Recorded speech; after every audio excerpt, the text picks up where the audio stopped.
প্রায় 10 জন মানুষ নাগরাকাটায় মারা গেছেন হঠাৎ করে নদীর জল ঢুকে পড়ায়, এবং যারা মারা গিয়েছেন তাদের পরিবারকে ইতিমধ্যেই আমরা 5 লক্ষ টাকা করে দিয়েছি।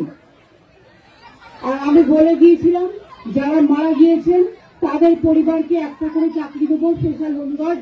আপনাদের এখানে নাগরাকাটার সেই চাকরিটাও আমি রেডি করে নিয়ে এসেছি।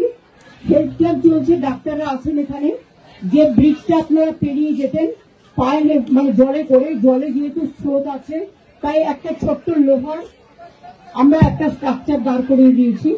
ওইটা পায়ে হেঁটে আপনারা লোহার স্ট্রাকচারটা পেরিয়ে ওপরে যেতে পারবেন।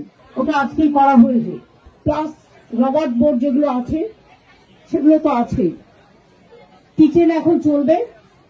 যাদের বাড়িঘর ভেঙে গেছে তাদের আমরা তৈরি করে দেবো। কৃষি জমি যাদের নষ্ট হয়েছে তারা ক্রপ ইন্স্যুরেন্স পাবেন। এটা আপনাদের টাকা দিতে হয় না, এটা গভর্নমেন্ট টাকা দিয়ে করে। বাদবাকি ছেলে মেয়েদের পড়াশোনা, আপনাদের অনেক কাগজপত্র হারিয়ে গেছে, সেই জন্য স্পেশাল ক্যাম্প করা হবে। এখানে হচ্ছে ক্যাম্প, যার যা হারিয়েছে সেগুলো লেখান, তাহলে डुप्लीकेट कागज पाবেন, जैसे आपको कोई आने वाला दिन परेशानी ना हो।